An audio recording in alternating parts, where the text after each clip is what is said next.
Welcome to the Grappling Grappling Rewind Podcast. Welcome to this week on the Grappling Rewind Podcast. On this week's show, we are going to preview the under 77 kilo division for the 2026 ADCC in a series that we've been doing for the last couple of weeks, and we will continue to do until it's done in the lead up to the World Championships. As always on the show, I'm your host, Maine, with the co-host, Austin. How you doing, Austin? I am good. Excited. We just got through an hour and a half of pre-show where we got off the rails and went into like other guys' records who weren't even in 77, as is the case with always these shows.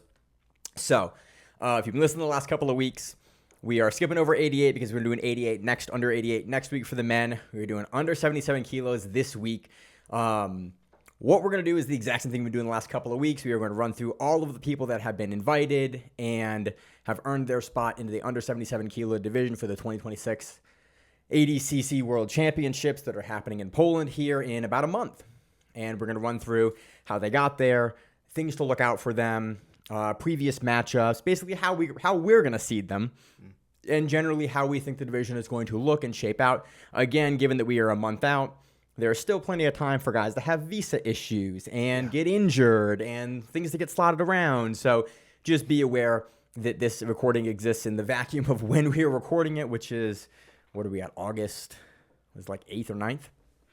Today's the 9th, yeah. My eyes are too bad. I can't see what the date is there.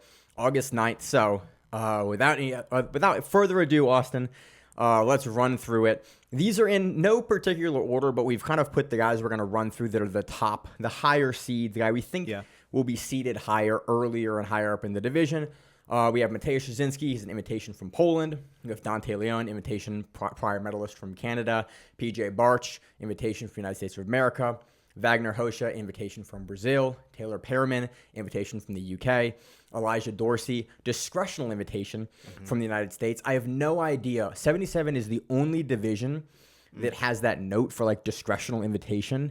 And it's been up there for months, and we have no idea why. What's the difference between that and just invitation? Yeah, it's weird. And same with Tommy Langaker. Tommy Langaker also is the only guy that has discretional invitation listed. He's representing Norway. We have Oliver Taza, invitation from Canada. Jacob Bornemann, first North American trials winner from the United States. Mateusz Gamrot, invitation from Poland. Once again, I forgot how many years Gamrot has been at ADCC, so we'll get into his record here in a minute. Alexandre, second South American trials winner from Brazil. Julio Martins, first South American trials winner, also from Brazil. Michael Sainz, second North American trials winner from the United States. Kaya Rudolph, the second Asian and Oceanic trials winner from New Zealand. Magomedov, Austin, you want to take a crack at the name? I don't, but I will. Magomed Zarbayev. I think that's really close. First European and African and Middle Eastern trials winner from Russia, and Nikolai Vetrov, the second European, African, and Asian trials winner representing Russia. So that is the division. Austin, not going to lie, I didn't count if that was 16. I think this is all 16, but I didn't count. Notable absence. 4, 5, 6, 7, 13, 14. Yeah, 16. Okay. Notably absent. Yep. Miki Galvão. Yeah. Your champion. Yeah, returning champion. Or not returning champion. Pick and choose your reason why you think or why he's not in there. We talked about it. Again, we previewed over the first one we did, over 99. We talked about all the champions that weren't returning. Really, it's Penna. Penna for division, and then two of the women are returning as well as champion. Other than that, it is wide open. We're going to have some new champions in a number of divisions. So that is the rundown. Austin, is that load finally? Yeah. That's crazy. Let's run through. Let's start it off with Mateusz Szczeciński. Feel free to scroll if you want. You got a mouse there as well for the same computer. Mateusz Szczeciński representing Poland. Mateusz has been on a tear recently. I have Mateusz. So we're going to talk about the guys that we have sort of ranked higher in our eyes earlier because generally I have more to talk about for those guys, and a lot of times we just have more tape and data, and truthfully, I understand their games because I'm just more familiar with what they bring to the table. Szczeciński is no stranger to ADCC. He's done trials. He's won trials. He's been at the World Championships before. Recently, man, he looked amazing on the $30,000 Polaris welterweight GP. Yeah. I was going to say, I think this is kind of more of a general statement about 77 and the state of ADCC rule set in general. Guys who have a really dangerous leg lock game tend to beat some of the lower seeded guys early on. And I think you're going to see that with Mateusz in this upcoming ADCC. So because he has that great Keep straight talking. I'm ankle gonna lock. turn your mic up. Keep talking. Yeah, because he has that great straight ankle lock. I think if he gets seated, and where I think he's going to be seated, against someone who may be lesser known, those lesser known guys tend to not have the highest developed leg lock game for whatever reason, and I think you're going to see him make it through at least a couple of rounds just on that alone. Yeah, he's the only guy with the death touch. Yeah. Like, truthfully, it's like every time we talk about Mateusz, and this is why we're talking about him first, because he is weird and wild, and also, he's Polish. I place a lot more, I think, than a lot of people do, on hometown countrymen in their own country competing. I tend to I have just seen over the years too many athletes across all sports punch up hard when they're at home, especially for an event like this that doesn't come to your home country like in your competition lifestyle. Yeah. Like that, I think that's why Wardzinski's back. Like I talked about it last week when we previewed him. Like when you are in your own country, man, there's something different. You have a higher percentage of hometown crowd there. There's like the things that aren't tangible. Then you have to think about the things that legitimately are tangible, like your sleep schedule is not ruined.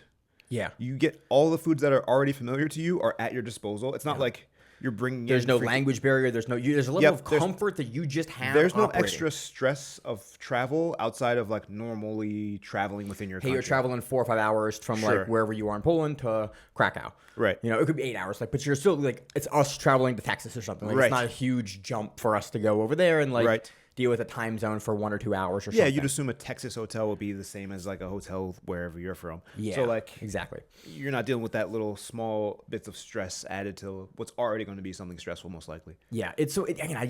I place way more on that, but I think a lot of other people do. That's really interesting. But I've just seen too many guys look really good in those circumstances where it's like, I'm at home, this is my house, this is my, like, there's an elevated level of performance. I've just seen it too many times to discount it. Gamrot's also from Poland. We have a lot of folks this year that are from Poland. Poland has a powerhouse of leg lockers, but Szczeciński, on top of being Polish in his home country, also just has the death touch. He is one of the few guys we've ever talked about where he grabs your ankle and it's just, he just submits you. In a way that is just like, I go back to that Jed Hugh match. He grabs Jed Hugh's foot and then Jed Hugh is like, he releases the foot and Jed Hugh's foot is already swollen. And you're just like, I'm sorry, what? Like, it's like what guys in the instant 90s, like the death touching me down. It's like, that doesn't exist. We all know that from the UFC. Like, if someone had that, they'd win. Like, and they don't. Szczeciński legitimately kind of has that. If he grabs your foot right, he just doesn't need the time that everyone else needs to finish you in a way that is like legitimately terrifying for people that he competes against in just a really interesting kind of way. And so I don't think anyone has, looking at the list of the other competitors, I don't think anyone has leg locks as dialed as he does for this division. No, and, I mean, I would say the 2 guys that are the big leg lockers, 3 guys that are the big leg. Let me make sure I'm not sweet.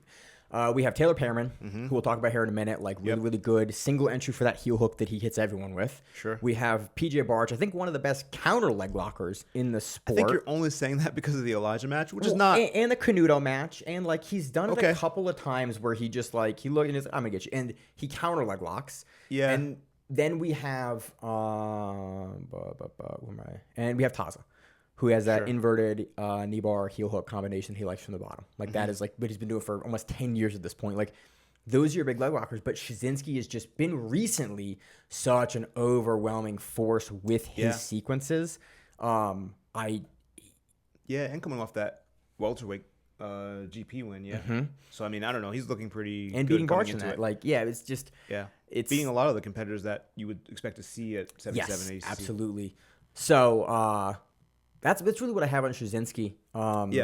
He just is terrifying, man. And we've watched him on Polaris and like everything else that he's done the last 2 years. He's also been relatively active, which we have a lot of guys, especially we talked about it last week in the 99 division, where it's like half of the division was like, I haven't seen him in a year. Right. Like I don't have any data. Szczeciński, we have data from like a couple of weeks ago or a month ago at Polaris, and it was like, yep, that dude looks really good. And you know, other than kind of he had a weird match with Barch, but it was a match that he won and won pretty handedly.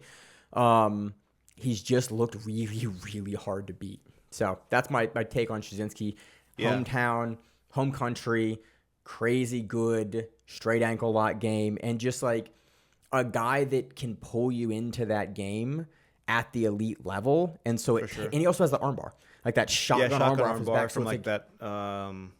It's not K, like almost like a Choi bar kind of position where he has like one leg still kind of, but has like one leg You stuck. post on his hip to pass. So it's like you watch the Barch match, and we talked about it when we broke that match down. It was like Barch has this really limited range that he can work in, where Szczeciński doesn't have a tool that he can just kill you with. And I think a lot of guys are not as diligent as Barch, and they just get killed by Szczeciński because they try to do regular jiu-jitsu in a range that Szczeciński just can kill you in. And it's just, he's so wild in that passing area and then in the legs that it's just like you have to only fight him exactly in kind of the range that Barch fought him in. And then Barch is a great passer, good wrestler, couldn't get it done. Yeah. I really am questioning of who else can get it done. Again, if he gets to the finals, he can't pull. That's the biggest kind of question. We've seen like Taza beat Szczeciński when Szczeciński pulled 4 or 5 years ago in trials. So we've seen it be a problem, but we haven't seen it be a problem recently. And so I think he's probably learned his lesson. It won't be the problem. Yeah, I think early rounds that game holds up really well. Like, but I think you can't really just be a leg locker. Not to say that he is, but I think if your strongest tool is leg locking, we generally don't see those guys win the whole dance. Yep. They run into a guy that's like, hey man, we're elite and I can block this now. And then a better wrestler. Like, and this is kind of 77. Yes, and this is kind of what's leading into the guys who I think are my two, like 1A, 1B sort of picks to win. I think Dante and PJ have a really good shot at winning this year because they have that really good wrestling base and enough all-around wherewithal with leg locks.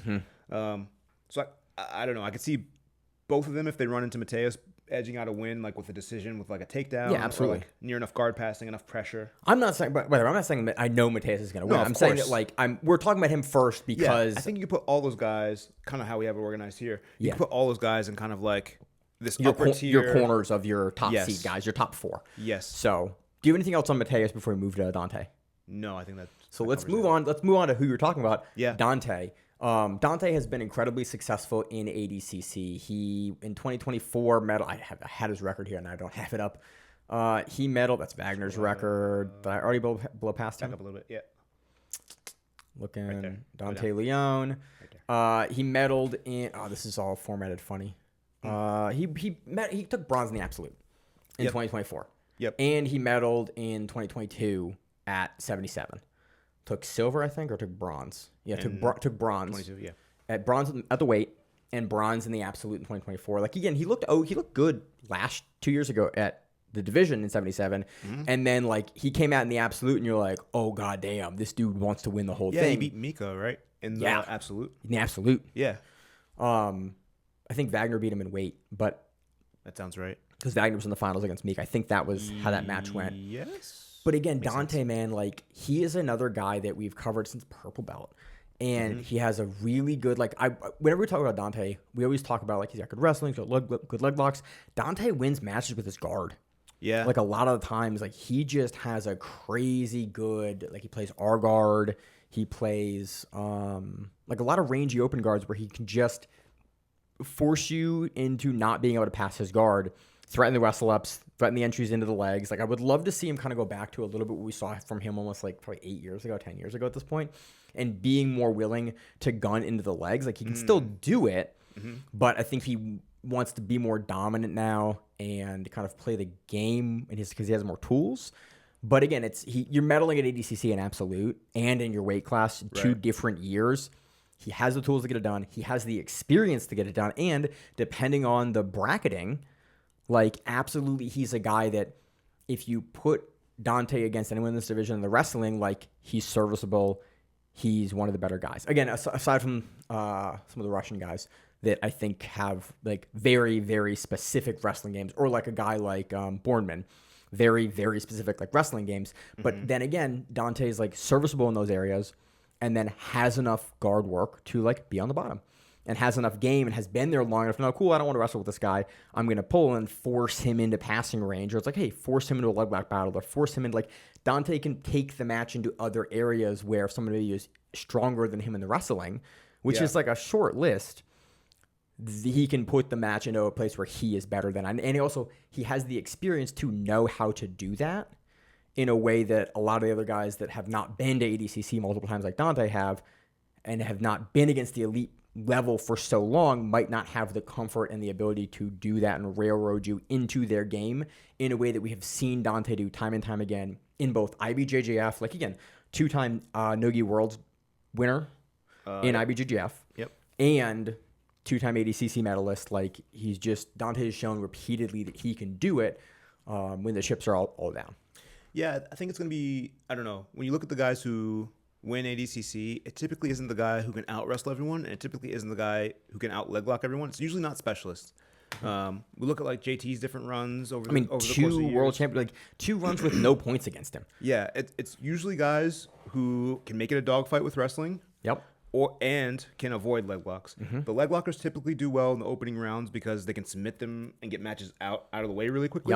But they don't make it super deep with just leg locks. Yeah, they run to a guy where it's like, hey man, you're not gonna put JT Torres away. You're not gonna put Dante away. You're not gonna put PJ away. It's like you're not gonna put Szczeciński away usually. Right. Like what do? Well, you have to beat him on tactics, and it's like the guys at the top here have that ability to kind of have diversity in tactics and like, hey man, if you make a mistake, I can kill you for it. Yeah. But if you just play the game well, I can also play the game well, and there's no area that you can necessarily exploit that is a weakness in Dante's game, other than like occasionally he gets leg locked. Yeah. But like Mika. And then like I'm trying to think of another leg lock, like high profile leg lock loss that Dante has, and it's like it's not a frequent problem that he has at the elite level. Yeah, I'm looking now at his like just his like heroes page. And I don't see a little bit here. Yeah. I don't see any leg lock losses recently. He hasn't lost to Elijah Dorsey. I think that was on Pato outside heel hook like 2 years ago. Yeah. Yeah. But again, it's also Pato. Yeah. Who's also not in this division. Yeah, right. It's like one of the best leg lockers. I think, in my opinion, maybe the best leg locker outside of Mateusz and Jiu-Jitsu currently. Like I don't know. I'd struggle to see somebody who you would say is better than him leg locking wise. Mikey. Yeah, I was like, gonna say Mikey. But also with the weight. Like Mikey's bantamweight, 135. Yes. Then you're getting into semantics of like but pound for pound who's better. Generalist guy that we see more than super fight tournaments, like Pato, man. So the list is very short. Right. Again, Dante, I think, is a front runner for this division. Yep. Wouldn't surprise me to see him put it all together and like take it home. Yeah. Let's talk about PJ Barch. I think he's kind of almost like I said, it was kind of like 1A, 1B for me for who I think is favored to win the division. I think PJ in the last couple of years has brought in a lot of different guys into his camp. Like he brought in the standard guys to come train with him. He brought PJ's bounced around a little bit. This is purely based on like his YouTube stuff, but I've seen him with what's that guy's name? J-Flow judo guy, Jonathan Flores, I think is the guy's name, or Justin Flores. J-Flow. Yeah. Yeah. Him coming in and doing like wrestling and like judo with him. I don't know. It seems like he's putting all the pieces together for the meta of where jiu-jitsu's going, and I think he was already a really strong competitor. Obviously, he's always been a good wrestler and like had good leg locks. He's like again, Barch has always been a guy that is at the top and at any moment can win a matchup. Yeah, I never count him out of any match he's in. I can't imagine. I can't think of a matchup where I'm like, he's definitely going to lose to this guy if he runs into them. Looking at the list of 77 competitors, I don't see anyone who's like, they're definitely going to beat him if he runs into them. Yeah, the problem that I have with Barch, he will tend to sometimes have close matches. Like, and the only guy that like just has absolutely like demolished him is not in this division. It's Tackett. Oh yeah, but also like Tackett looked the best he's looked against anyone versus that match that he had with Barch, and it's like, and then Barch gets concussed versus Mika. You're like, so that whole tournament is kind of a weird asterisk. But like generally, Barch just looks really good everywhere, consistently. Right. Trying to see. Yeah. Yeah, I think recently too, if we're looking at the last few Polaris events, he's beaten like half the division besides Mateusz, and we talked about that a little bit. Yeah. Kind of he has a win over Langaker. Like he has a quick win over Langaker at Polaris, and it's like, okay, so it's like he's favored over Tommy. He has a win at ADCC versus Eliza. He has a win over Mateusz at ADCC. Like Barch is just, again, I keep saying he's like one of the best counter leg lockers. Sorry, my brother texts me, and he never calls me. Dead air time. Nothing's happening. No, just like he never calls me, or I'm just like at this time of the day, and I'm like, let me just check. So he's just one of the better like all around guys that you can't exploit any sort of weakness he has. The only thing you can possibly do is like outpace him. But nobody in this division. Does anybody in this division look like attack it? Or Bornemann, look like a little bit. I Gamrot, a suppose little so. bit. Like those two guys, like they with push pressure for sure. Yes. But other than that, it's like, but then also Barch just goes like, cool, man, I'm a better leg locker in both these areas, so I'm just going to go to that element of my game. And like, he has the depth that if you are Bornemann or if you are Gamrot, like he can just go, cool, I'm not going to fight you here. And like, I can fight you in another area. And that's the thing. So it's like he just matches up well with everyone in this division, even if he does have wins and losses, you know, versus folks like Vagner and Dante and you can see a path to victory no matter who he's matched up with. Whether he out-wrestles and out-pressures them or he leg locks them or counter-leg locks them, he has a path to victory, which makes it very clear to me that he should be anyone's front runner, or one of them anyway. Yeah. That's again my big pick for Barch is that he's been there before. Yep. He's consistently shown that he can do well. And when the chips are down consistently, he can perform very, very well. He never Barch never looks bad or very rarely ever looks bad. Yeah, for sure. He can be overwhelmed, but rarely. And that's like I can count a couple of elite guys ever that have been able to kind of do that. And it's not a consistent strategy to be able to beat Barch. Yeah. So let's talk about Vagner Rocha. Okay. Yeah, sorry, anything more on Barch from no, technical perspective? Vagner Rocha. Vagner Rocha has medaled. So I pulled this record, and then I realized I didn't go back far enough to pull his ADCC record. Vagner Rocha has ADCC 2017. Okay, that'll be 9 years ago from this event. That's kind of nuts. Silver at 77. ADCC 2019. Silver at 77, beat Dante Leon in the semifinals before losing to JT in 2019. 2022, bronze medal at 77. And again, that was the year we had him drop out from CGI. Vagner didn't drop out. He got 77. 2024, silver at 77, beating Jeremy Skinner, John Gracie, Elijah Dorsey, and then losing to Miko in the finals. No other dude in this division has 4 of them back to back to back to back. We're getting like cyborg territory of like, how many dudes been, he's 40, I think he'll be 45, maybe 44 going into this ADCC. Yeah, you have him in that like top seeded guys, and you made a really good point. Like, how can you count him out with the amount of accolades he has? And then have you seen him like really drop off from where he's been recently? It's like, dude, Tackett didn't submit him in their recent match, and I was just like, okay, Wagner's gonna lose that match, but like, can Tackett and then Tackett couldn't put him away, and also you see how Tackett looks against everyone else, and you're like, Tackett like murks guys. And then the Vagner match, like he clearly beats Vagner. Sure. But like didn't sub him.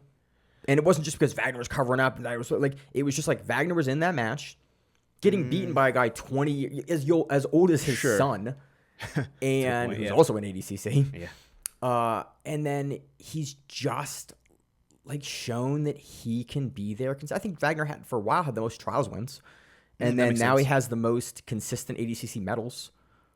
In 70, I think in 77 ever. That's probably true. Like he's just been that dude. And the thing about Wagner's game is that he's game for it. Like Owen Flanagan breaks his leg in ADCC, and then he's like, "Did it break?" And during the match, Wagner's like, "Yeah." And Owen goes, Wagner tells the story. Owen tells the story. He goes, "You're really about the cause," and Wagner goes, "Yeah," and then beats him. And you're just like, it is really hard to sub Vagner, and Wagner's just a guy that has shown time and time and time again he's just gonna be there in front of you. Yeah. And he just tends to not make a lot of mistakes from a technical perspective and from a tactical perspective. Like go back and watch his match with JT Torres on Fight to Win, right around probably like ADCC, probably like 2020 or 2017, one of those years. It is a masterclass of entering and escaping 50-50. Yeah. Those two guys go to war in 50-50. And it was just like in the meta where everyone gets stuck in 50-50, both of those guys are like, nope, we're in, we're out. And it was the guy getting out first wasn't losing. And it was just a level of like understanding of the game and not making mistakes versus a top guy like JT. Yeah, it's like veteran tactics. Just veteran. And that was 10 years ago. Yeah. And Wagner's only more of a veteran now. He's only competed in all these rule sets. He's stayed active. If heart disease doesn't get him, like he had a heart thing last year or whatever it was, or 2-3 years ago, whatever it was, like he's just shown that he can continue to operate. He got the match versus Tackett, made the weight cut, got beat, but didn't look bad. Looked better than a lot of the guys that are contemporaries age-wise with Tackett that get demolished by Andrew Tackett. Sure. And man, it's hard to count him out, but again, we're talking about like paths to victory. It's like every match he's gonna have, in my opinion, that he has the potential to win is gonna be a grinder. He's gonna have like close margin, and he's old enough now with literally almost everyone in the division. So then it's like, okay, let's say he gets through the 2 or 3 matches he needs to get through to get to like the medaling rounds. Yep. I mean, yes, you have a day gap in between, but do you see him going and beating like Barch? Yes, Barch or like Leon, Dante or Szczeciński. Yeah. The thing with Vagner, and I don't think Wagner's gonna I don't think he wins the whole thing. I don't think so either. But I think that why I want to put him as high as I am putting him is because he just has the experience. The only problem I have, which I could see him losing rounds early, is you brought it up on the pre-show. He has a lot of decisions. He has a lot of matches that are close, and it's like that are honestly close and controversial. Yep. And that's my big question is like, okay, now it's 2 years beyond his last run at ADCC where he had some close and controversial matches. Yeah.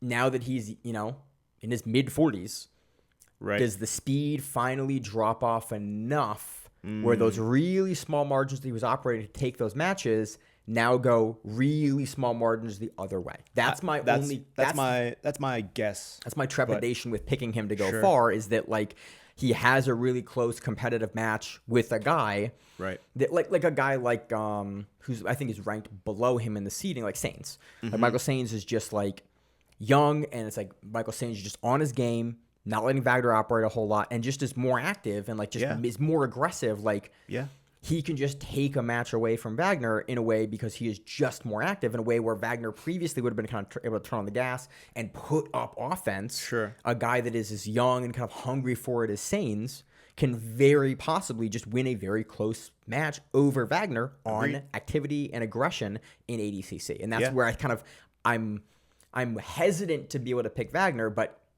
I want to give credence to depth of experience. Just like he's that's not nothing.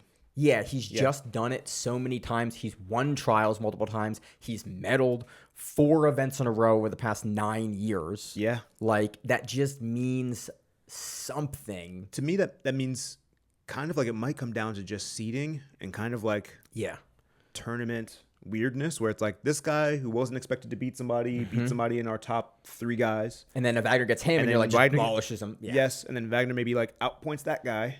And then kind of, I mean, not to talk crap about his last run, it was pretty incredible. But it was still the weird run that had guys that were not in the division like last year. Yes. And like kind of like, so he gets Jeremy Skinner, I think, opening round, beats him. And then he gets Elijah. Who else did he have? I had it up here a second ago. He got Elijah the 3rd round, I think. Okay. He got Dorsey the 3rd round. I just scrolled. I think I just had it.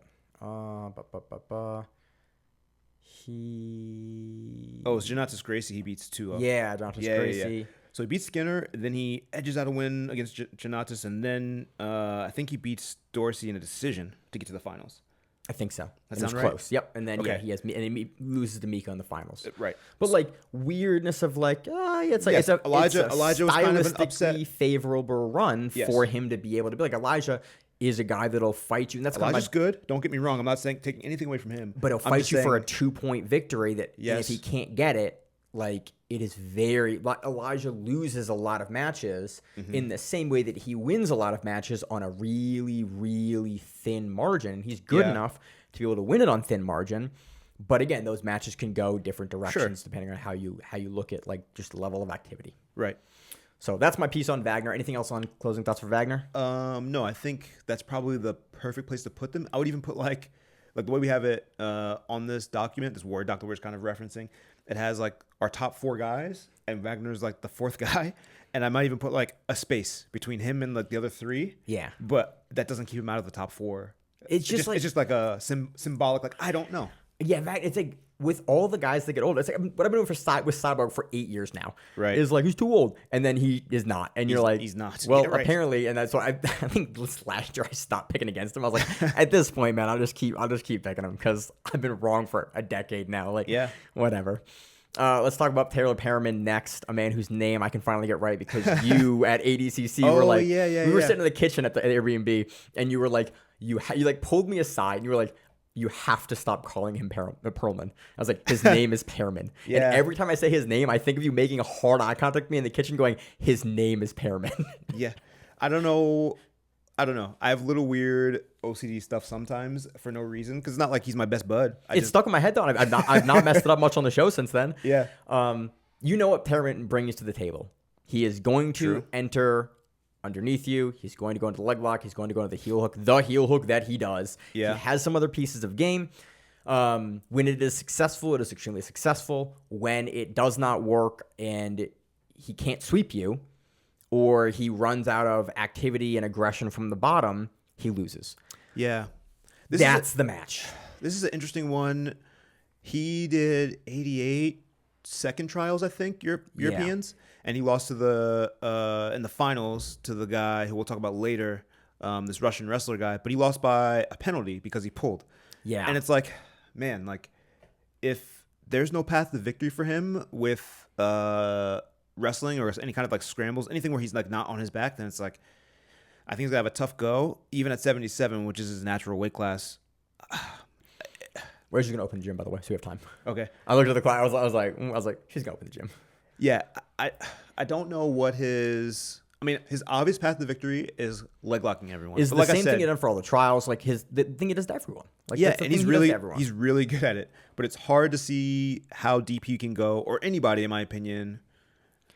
The with just Pearman's that. problem is such a consistent problem at ADCC, which is we just don't see solo specialists ever win.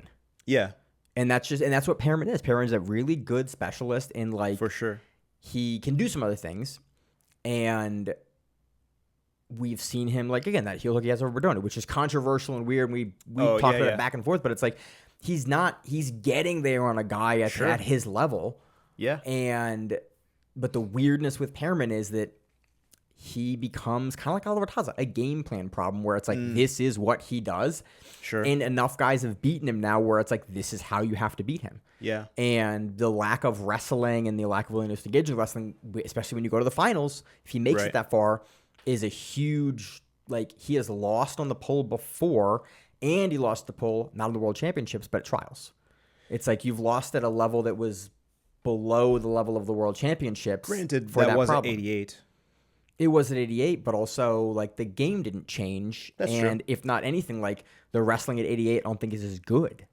Oh. And I would argue like their guys are stronger and bigger, but the speed and the shot and like the diversity of technique on display at 88, I think is generally different than the technical display at 77.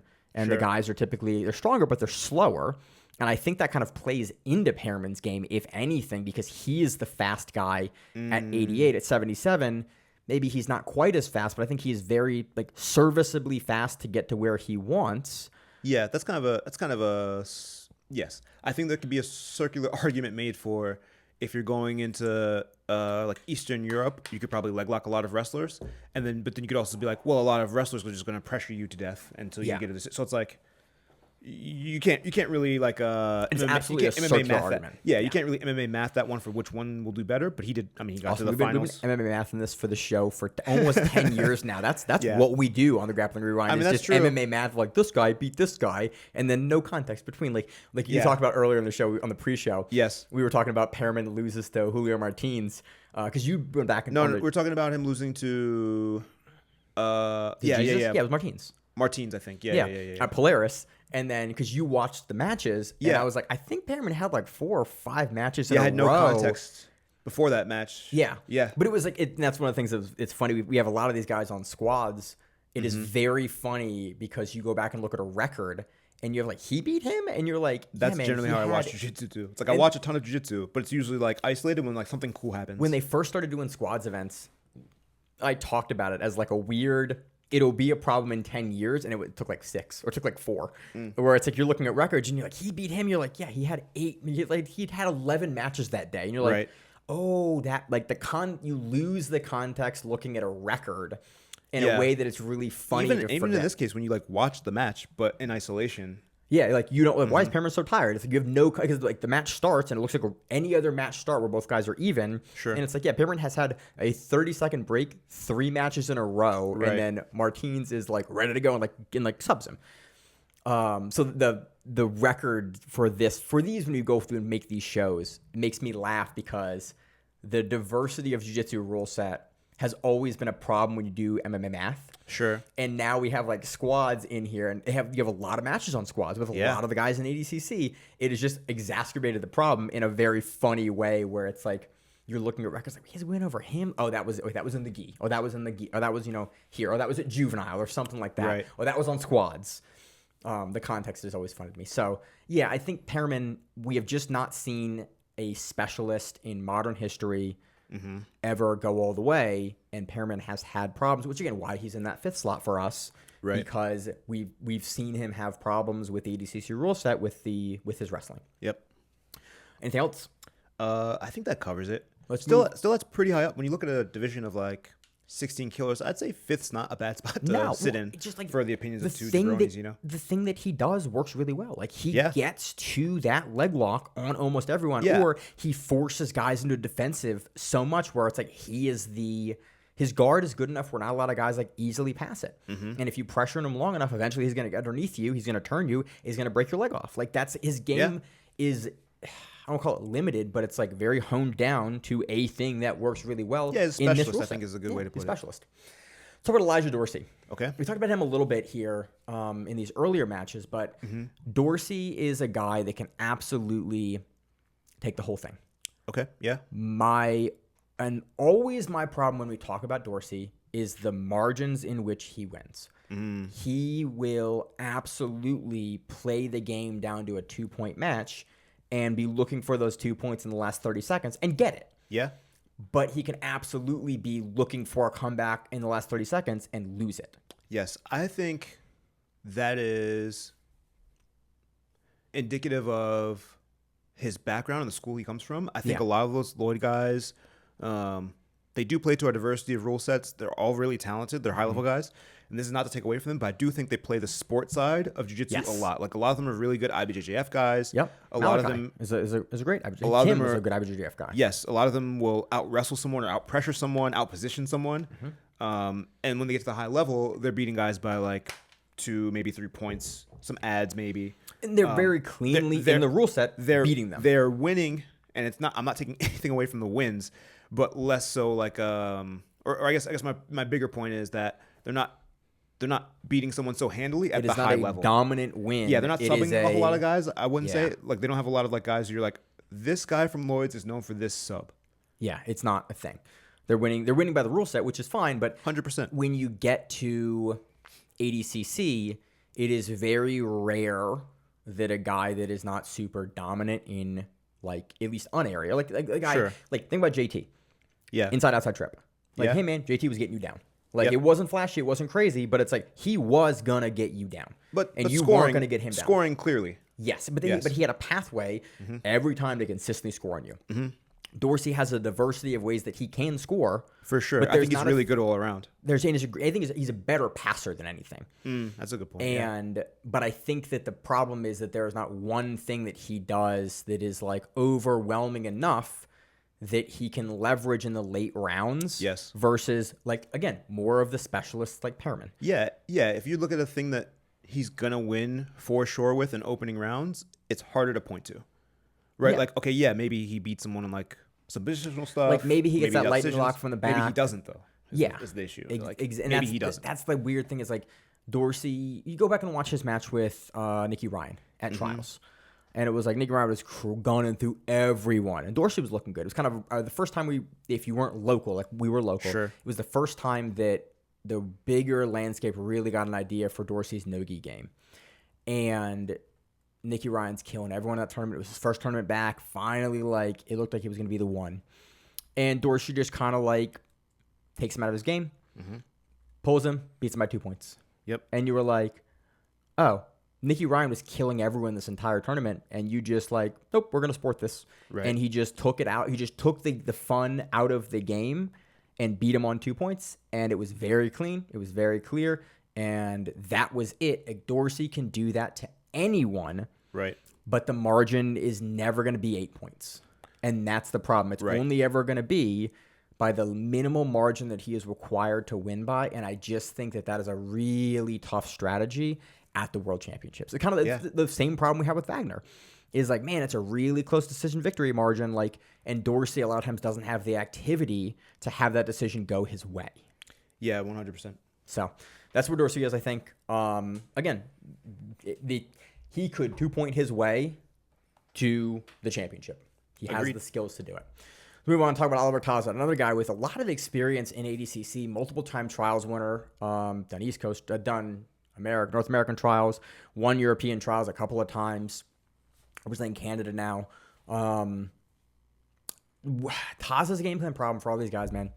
Taza, if you do not stop Taza's inverted knee bar from the bottom or heel like entry from the bottom, he beats you. There's so much tape on what it takes to beat Oliver Taza, and Taza recently has struggled to leg lock the top guys. Yeah, for sure. I don't know.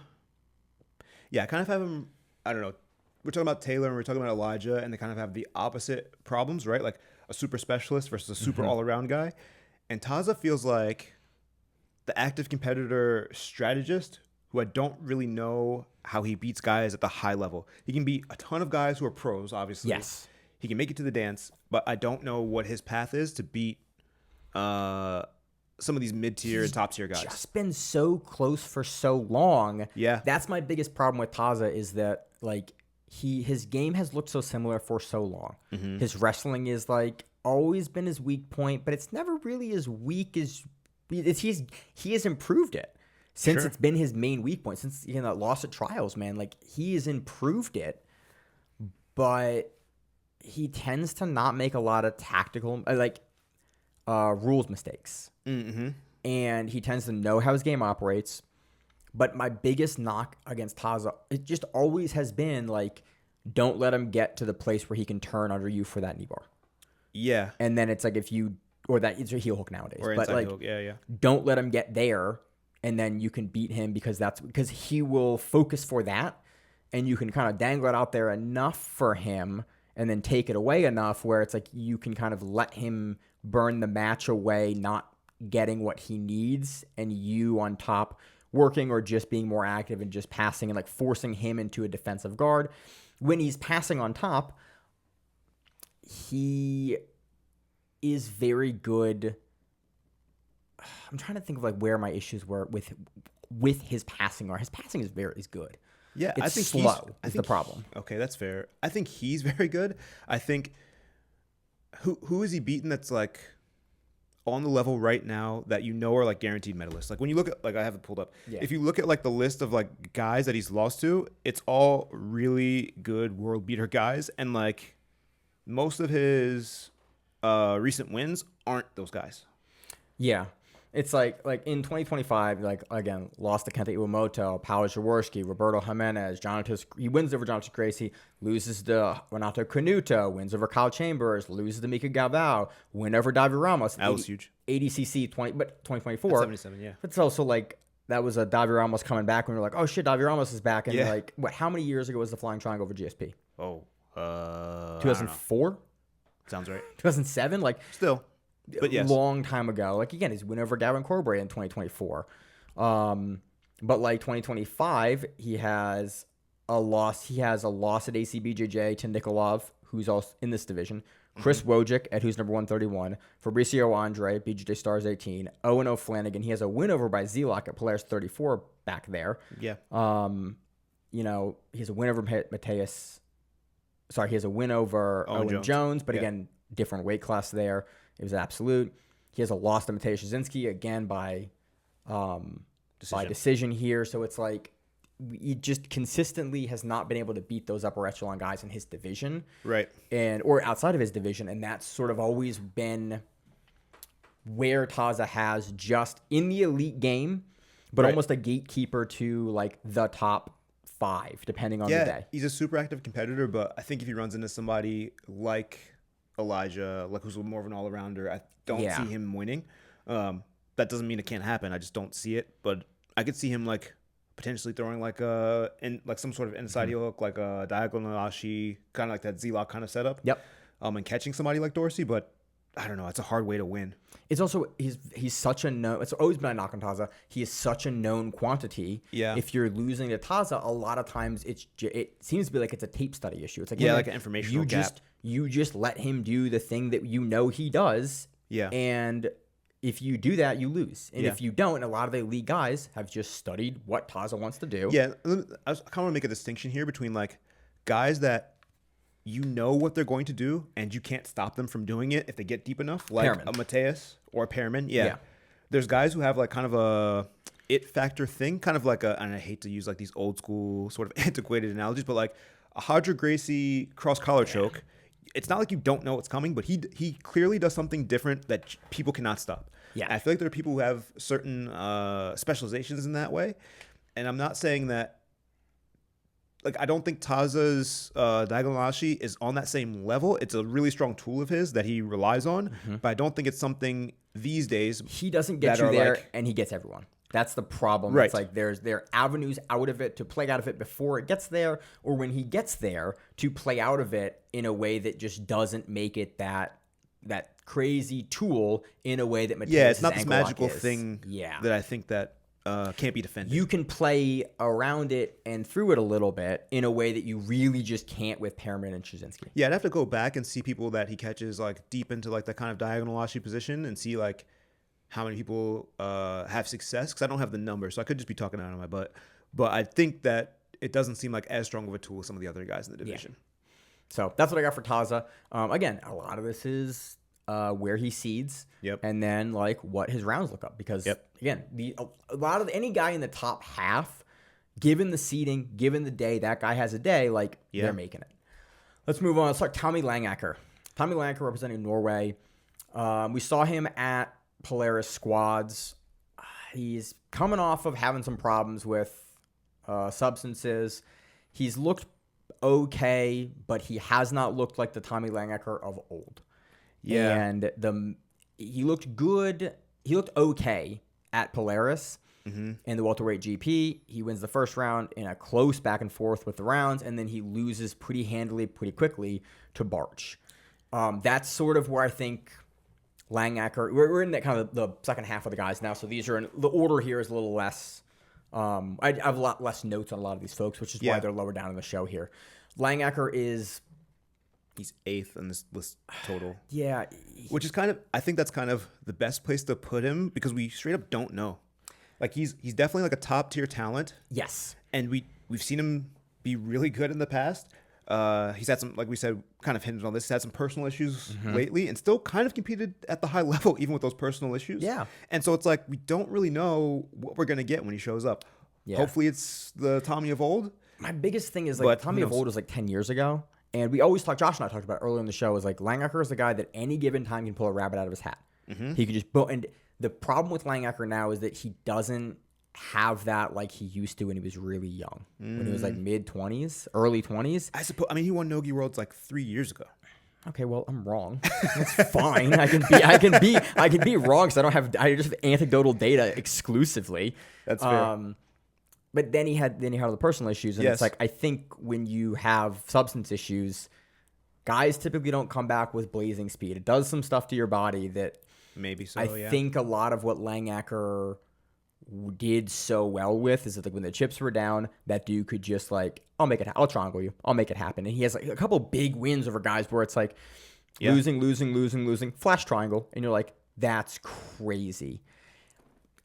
I just am concerned with how he looked at the welterweight GP for Polaris. He had a really, I forget who went against in the first round. He had a really tough match against a guy that was a newcomer. Yeah. And a guy that's not an ADCC. Yep. Didn't make trials, didn't get to the finals in trials. Yep. And then he gets subbed quickly by Barch in the first round. Like, that for me doesn't bode well, because again, you're going to run into Barch or the guy that beats Barch. Yeah. One of the two is going to happen. And then Barch loses to Szczeciński in that tournament. It was like, I just think it doesn't, the Tommy that we saw recently, I'm really, if he looks like that he is going to have a rough go at it. Yeah. If he looks like the Tanyo that won Nogi Worlds, Yeah. then then he's a live dog in this. And given the matchmaking, like, he can put a lot of guys away with flash subs. He has world-class passing. He has world-class guard play. Again, more in the gi than not, but absolutely has the skills in Nogi. Right. And he's, again, like, kind of like Dante, like, well-rounded everywhere. There's no specific place that Langaker is bad. I wouldn't say bad for sure, but I think wrestling is a liability I'll give you that. Yeah, for wrestling. him. But I don't know. I'm looking back at like this 2023 record that he kind of strung together after ADCC or after like that trials loss. And like, it's pretty impressive. He's beaten Taza, Tarek Hopstock, Mateusz Szczeciński, Taza again, Dorsey, Dorsey, choke, Hopstock, Choi, Michael Perez. Like Hopstock again, man. He has Hopstock's but number. Then it's like, and Davis is sorry when trials 2024 in the finals. Because he won trials. Langaker won trials. Yeah, he submitted Davis is sorry in the finals. So, but then obviously like after that, he's taking a string of losses, and you can kind of see where it kind of bounces around from there. So it's kind of one of those things. We haven't seen him look as good as that run in 2023 in a while, and then seeing those last couple of matches with relative unknown, and then losing to PJ Barch as kind of getting dominated. He does have a choke from the back win at the World Championships this year over Elijah Dorsey, though, which I didn't realize. I need to go back and watch that match. Third one up. Elijah Dorsey choke from the back. Oh yeah. So it's interesting, but again, it's That's really also gi. It is gi. My big thing is the big X factor about where Langaker is at. Mm-hmm. If he looks like Langaker of old, putting him in the middle is it's not really the fence sitting cop out. It's kind of like he is an unknown, and we have no idea which time he shows up. 2023 time he shows up, dude's in there. I hope so. Yeah. The guy that shows up at welterweight Polaris, it's gonna be a rougher matchup. Yep. So agreed. Moving on, let's talk about Jacob Bornemann. Trials winner. Bornemann's gonna wrestle you. Yeah. Top pressure wrestler. That's what he wants to do. He can play guard. He can do it. But he wants to top pressure wrestle you and head and arm. Like, that is what he is looking for. If you wrestle with him, good luck. Yeah, I don't see a lot of guys in the division. Maybe Dante or PJ out wrestling him. But that's kind of it for people who are like, I think have much stronger wrestling. In the straight up wrestling. Like, that's where and maybe the two Russian guys as well. I don't really know their backgrounds as well. I just assume that they're good wrestlers because they're Russian. Maybe I shouldn't. I mean, that's generally speaking. I did watch the one guys. Generally speaking, in submission grappling, that's if you're in ADCC and you're a Russian grappler, that's usually you're getting there because of wrestling. That's generally European. That's generally why. I'd assume you have good wrestling. But yeah, man, it's tough to look at these high level guys and feel like I'm like talking bad about their game, but I struggle to see him going super far with just his wrestling base. And clearly he does jiu-jitsu now because all of them do. Yeah. But it's like, I don't see his path to victory being submission heavy in the beginning, which I think is probably one of the strongest things to get you through the early rounds is like having a really good submission game. I don't see one or two, and then you're not tired for the day two, and then everything's good. And then everything's going to be a grind after the first couple of rounds. So then it's like, he's also how good is your wrestling? I think his face was all caught up because he's like, he leans with his head. I think he's fine with the grind, but my problem is I think that he will turn every match into that grind. Yeah. And you can lose a decision on like playing that sort of game. It's kind of the same issue with Elijah, where it's like, not necessarily that it's wrestling heavy with Elijah, but like if you're playing to the ref's decision, then you're going to take some L's every once in a while, even if you should have won. And I think that might be the problem with Bornemann is that he doesn't have this path to put people away or dominate them in a way where he's passing and clearly winning. When he won trials, I think he did have in his finals match. I'm trying to think, was it with Sainz? I think it was Sainz. I think in the first trials, it was Sainz. Yeah. Yeah. When he wins trials, I think he passed North South, which is like the biggest point scoring thing.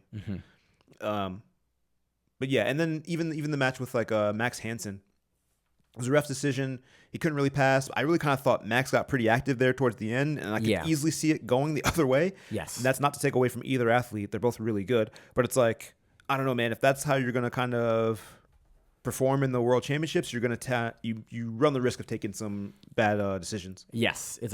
But again, my problem with trials winners by small margins. Yep. Is like sort of here with Bornemann. he has the skills. He's in a camp where he can definitely make the adjustments and make the improvements. Like, I don't see, I could, like, him getting immediately leg locked as a wrestler. Like, well, he's in the room with Couch, who he has enough of the guys with interesting leg lock entries where it's like he probably sees it. He's in there in the room with Dante. He's in the room with Hansen. He's in the room with Pixley. Like, the wrestling is probably not going to be the issue. The guard passing, he's with Couch. Yeah. I don't know. He had some good attempts against in the Max Hansen trials match. He had some good attempts. Yeah. At passing his guard.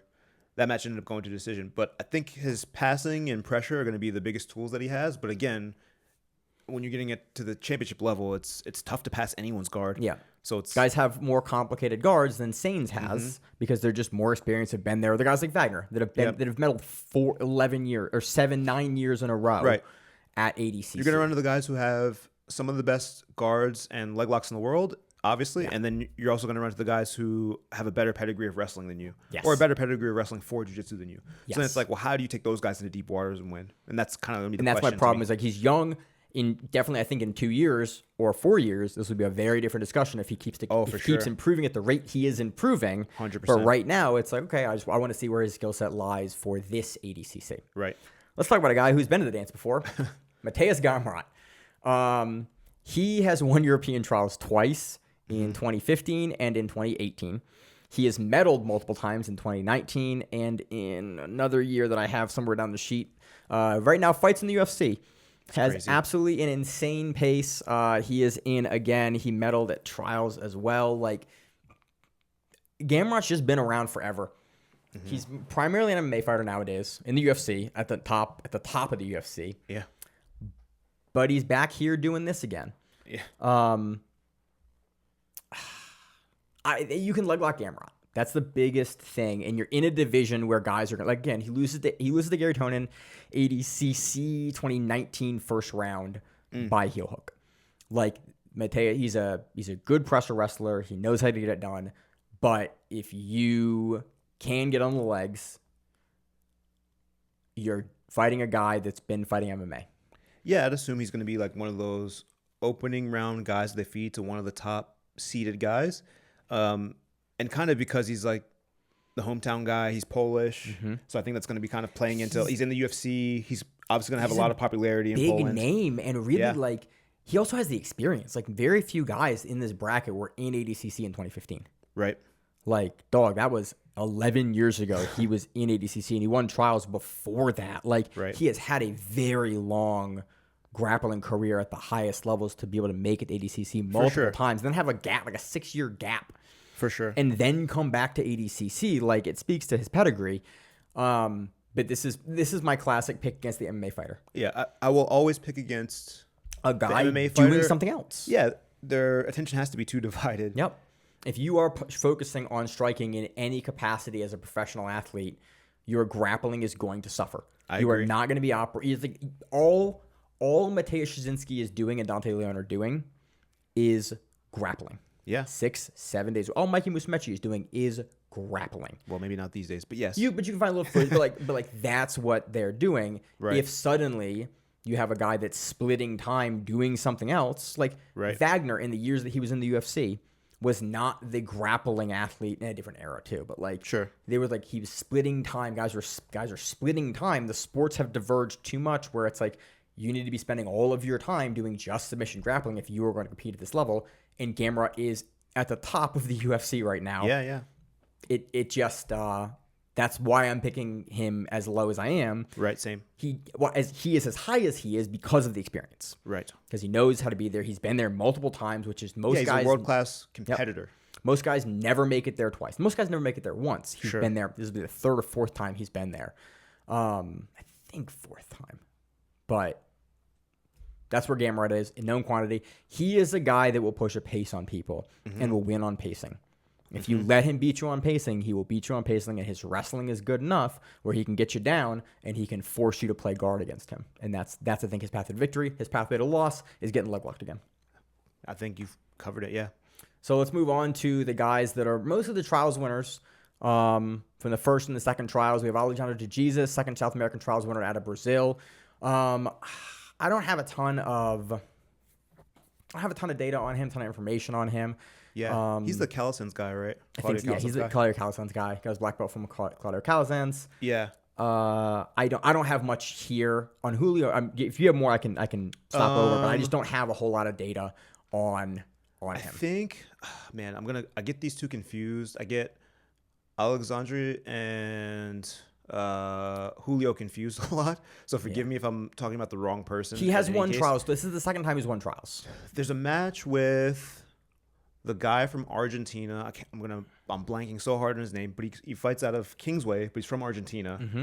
And I think both of the guys that won trials have beaten this guy. And it seems like he's going to be like the next up guy. And so like he kind of seems like almost like the gatekeeper for now. And then if he sticks with it, he's going to be the guy out of 77 out of Brazil that's going to like be there. Yeah. Man, if someone's out there listening, throw it in the comments. I can't remember the guy's name. And you could easily look it up, but I'm not gonna. But both those guys beat him, and I'm pretty sure Alexandre beat him, and he looked really good doing it. I'm pretty sure he submitted him, and I was like, "Ooh, this guy might be somebody to look for as like a dark horse, maybe like chip a win off of somebody big." But I don't know how far he's gonna get with this deep of a bracket. Yeah, some information for 2024 IBJJF Nogi World Champion, 2025 Pan Champion, 2022 and 2024 Brazilian Trials Champion. He won the second trials. I don't know if he did the first trials. I don't think he did the first trials. I think he only did the second trials. Those trials are always weird because they happen one weekend apart. Did he win? He won the first one? I think he won the second one. If he won the second one, he definitely did the first. They don't always. There's a couple. No, I'm saying I think I looked. Man, I get these two guys confused, so I don't remember. The trials one is always is confusing to me. It always gets. Because they happen so close, and the records, when they get posted so close together that a lot of times they get aggregated into the same event results. Right. As like first and second trials, and it's results, and it scrapes funny. So, that's the Jesus. We have more notes. Julio, I'm going to go on to Julio Martins while you look up Alexandre de Jesus. Julio Martins, first South American Trials winner, did Polaris squads, notably got his shit destroyed by Kennard. This is Julio Martins. I have him this low on it because that opening match at squads, you watch him not tap and get his leg damaged and then wrapped up the rest of the event versus Kennard. That we are 2 months away when that happened from ADCC. You have a major leg injury. Your training is going to be impacted by that leg injury. You are not going to be able to train at the level that you need to peak at ADCC because of that injury. That is why I have him as low as I have him. That makes a lot of sense to me. I think again, Kennard's a lot bigger. He's like 90-something kilos. Yeah. But yeah, if you're that susceptible to leg locks in this division, you may have a tough way to go, especially if you're coming into it with an injury. You have an injury, and you're training. Like, you're not going to be able to, you have a bunch of guys that probably that have minor injuries, but are peaking right at ADCC, and you have had to rehab an injury. I'm curious about the quality of your training with an injury as bad as that was versus Kennard. And Kennard kind of being nice to you and then going, all right, you're going to make me break it. Okay. Yeah. That gives me huge cause for concern. He's a Mickey guy or Baby Shark guy. So he's coming out of good training, but that tactically and technically and strategically all together in that match makes me go, oof, that's like, he played that really poorly from a tactical perspective and then like from a strategic ADCC camp perspective in the opening round of a squads event where it's like you lose, you're going to have another ground. You know that you're going to have more matches that day. To take an injury like that, like in a position that he could not defend, just makes me like really concerned for the fight IQ going into this tournament. Again, he wins the first South American Trials, taking nothing away from that, but the fight IQ there to take an injury like that versus Kennard in a position that was as undefendable as it was really gives me huge, points for concern going into a world championship event. You've anything else on Jesus? No, I mean, that was generally my takeaway. Leg locks seem like to be a really big liability, and at this level, they can't be. Yeah. Michael Sainz, second North American Trials winner, loses to Bornemann in the first one. Very close margin, looked really good. I watched a bunch of his matches live when I was out in Orlando for this. He is he's young, Yeah. and he is a good wrestler. And he is hard to deal with, and he keeps a hard pace, and he is aggressive. He has all of the fixings to go and be a massive problem for anyone in front of him in this division, but he is young, and he doesn't necessarily have the experience at the top level. And so I'm really excited to see how he does in this, just because it is a tale as old as time. It's one of those it's more like unknown than like doubt, if that makes any sense. Like, we don't know how he stacks up at the highest level.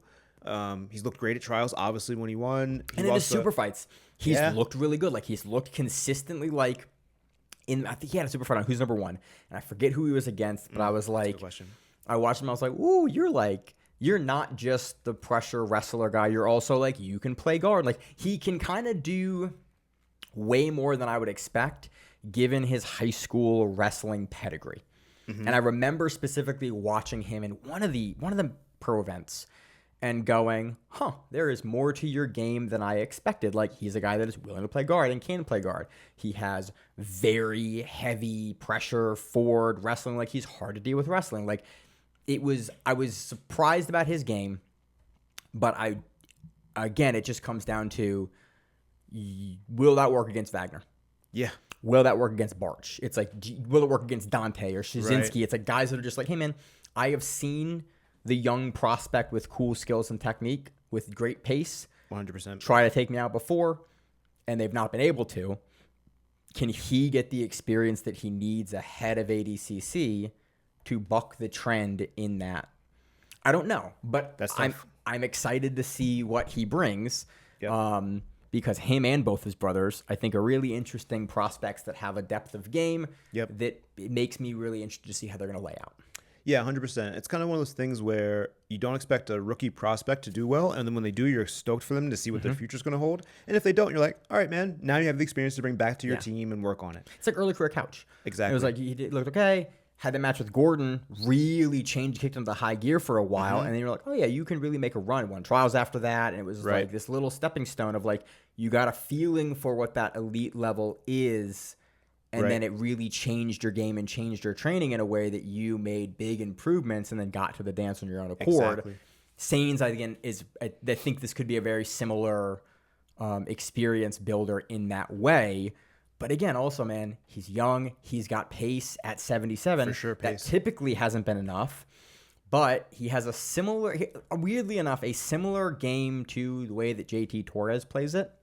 And that was so successful for so long that I'm like, I see a lot of shades of like, they have a very similar stance in the way that they both stand in this division. And I'm probably reading into something that's not actually there, but like it's that low kind of traditional wrestler stance and willing to just go through you. Yeah. In a way that works. So next one, we have Kaya Rudolph, second Asian Oceanic Trials winner from New Zealand. Yeah. Maori, and I had more on Rudolph. We've seen Rudolph before. Yeah, he did that CJI Australian kind of trials thing that Lachlan did at his gym. The Giles trials. Yeah, Giles trials. Yes. That's what I was thinking of. Yep. Yeah. So he looked pretty good in that. He was. I think I bring this up like every time we've talked about him. He was like a teenager and he was on like Lachlan's leg lock instructional thing. Oh, that's okay. That's 50-50 one. Kaya. Yeah. Okay. Again, the unfortunate thing is whenever we preview Asian Oceanic Trials winner, you're gonna get one of the last seeds. Yeah. And you're also he's the second trials winner, so you're probably gonna get 14th to 16th seed. Probably. And so as a result, you're just gonna match up against one of the top four guys. Right. And probably a former medalist for sure. Can you pull basically it's like, can you pull a Craig Jones? Yeah. Can you get out of the early rounds in order to get a more favorable matchup? Right. And that's the question. Like, again, you're on the Lachlan leg lock instructional. Means you probably have pretty good leg locks. You're in the Giles trials. You're not winning. Yeah. But you're also undersized for the Giles trials as well. Sure. And competitive. I'm curious to see how Kaya does. Yeah. I don't have enough tape study to know what his path is, but you just assume based on the people that he's training with pretty consistently over at least a decade. Yeah. You'd assume that he's going to have something up the Lachlan has some answers to some techniques. 100%. Yeah. Next, we have Magomed Dribarev and Nikolai Vetrov. I don't really have much. There's first and second European African Asian trials winner. Or sorry, African, not Asian. Asian trials shouldn't be here. Listed as Asian trials. Yeah. European and African trials winner, both out of Russia. I believe they're both pressure down heavy wrestlers. Yeah, I watched Taylor Pearman's match with Vetrov, and it was exactly that. Taylor took a penalty early for pulling. In the finals. Yep. And then he kind of just got he got back on top a few times, but in the non-point scoring. Yeah. Not super dominant passers, but they'll take you down. No, exactly. Yeah, he looked like a pressure-heavy wrestler like you would expect from a lot of Russian winners from trials. Yep. So that's it. That's the whole division. I don't have really much more on a lot of the folks here. I think it's a very fun division. Again, 77 and 66 are my two favorite divisions because generally you get the biggest bell curve of athletic men. Oh, for sure. Fall into 77 and 88, but really I think the bell curve of the guys and the skill set that guys bring at 77, it is the winners always can do everything. It's like, hey man, you have to be able to wrestle better than everyone. Yeah, you have to be better than not at all. Yeah, you have to be able to wrestle. You have to be able to guard. You have to be able to pass. You have to be able to sub. Like the guys at 77 have to be able to do it all in a way that at 88, 99, 66, the bell curve shifts into more specialization. I agree. Whereas at 77, you kind of the best row. Have to be specialized, but you also have to be extremely serviceable. You have to have a specialized way to win, and then you also have to be serviceable at everything. Yes. Yeah. Yeah. You also have to be elite at everything. Yeah. Where it's I put one of these guys and it's like, hey man, you have to wrestle this. You have to the 40th ranked guy in the world is here. You have to beat him with a specific thing. Those guys can do it. And it was like, hey man, you're just gonna beat anyone outside of the top of the heap with any of your other tools if you needed to. Yep. And so it's again, 77 is one of my favorite divisions. It's probably my favorite division to watch for that reason, just because guys can take the match wherever they think they can win, and they're good enough to do that and actually win there. So that is 77 kilos, Austin. Any closing thoughts for the division? Not that I can think of. I think I'm really excited for it because Mika's not coming back, to see who kind of steps up and is going to be that guy. You're going to have a new champion. You're going to have a big mix up in the division possibly of there's room now without JT and without Mika for new champions. If someone comes through and dominates, I think that's going to be very interesting. If there's a bunch of decisions, I'm fine with that too. Yeah. But if someone comes through and dominates every match, I think that's going to be kind of a really big sign of changing of the guard, who's going to be the guy to beat. We're going to have upsets at 77. I know it because there's just too many X factors with all these guys 100%. Where it's this is the division that I'm most excited to be wrong about. Yeah, I was just going to say, I'm sure I'm going to be wrong, and I'm stoked to see where I'm wrong. It's it'll be so exciting because some of the guys we talked about last there, it's he beats one of the top 4 guys, and you're that's crazy. And it always, the reason why ADCC is so exciting is because anyone in the world can get a slot. For sure. If you think you're that guy or that lady, you can win your slot to the event. And then you can get an opportunity to take on Vagner, to take on Dorsey, to take on Taza in a way that you just would never have gotten. And you can pull a Craig Jones, you can pull a Lachlan and have those big upsets where it's wait, he beat him in absolute? Right. You can have those moments because you have a shot to match up poorly or well against one of those upper echelon guys. And that's why, again, the tournament is so fun. And across all 9 divisions, and then the absolute for the men, you're just going to have a guy that just has a moment and has a day and has that something special with the crowd going where it's it's my time, it's my day. Right. And they get it done and punch up in a way that they never do again. Right. But on that day, in that moment, they do. And that's why I love ADCC and why for me it's the most exciting tournament that we cover every 2 years. For sure. So, anything else, Austin? I think that's good, man. All right. As always on the show, I'm your host, Maine, the co-host, Austin. And we got the Grappling Rewind. See you in that, whatever it is. Stay safe. If you like the show, please consider sharing it on Facebook with the folks at your gym. It's the best way that we grow the show, and we really appreciate it. You can reach out to us on email. We also have Instagram. We have Facebook. We have Twitter. We have Google Plus. Until that shuts down. We have a website. If you have an event you would like to have us cover, please let us know. If you have a name, like most people do, and you'd like to have us stop butchering it, Let us know. reach out to us. The show is also available on YouTube, Spotify, in addition to iTunes and every other podcast service. We very much appreciate your time, and thank you.